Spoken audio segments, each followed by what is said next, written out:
and now we are on the way to make our pasta recipe, white sauce pasta we are making here.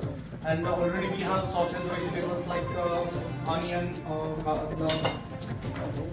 onion, we have capsicum, and also we have bacon, and also we have used that Kia penne pasta, sponsored of our video, and we have let the boil them on the medium.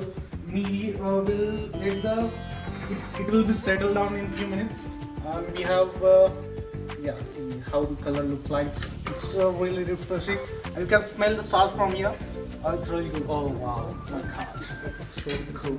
And after that, we're gonna add some cheese, some oregano, some chili flakes, and it will be so nice. So let me cook.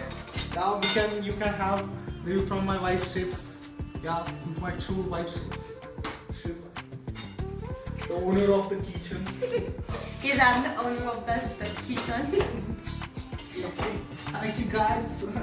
Thank you. I'll let you know how the Final recipe goes. Yeah, so we'll let you know about the final results. Thank you so much. And now we have actually put the sauce into the panini, and it looks nice. And we'll let them settle down for a few minutes, and then we'll let's see how the results are there. And okay, bye. Yeah, be cool, Ross, baby. Lost in your love.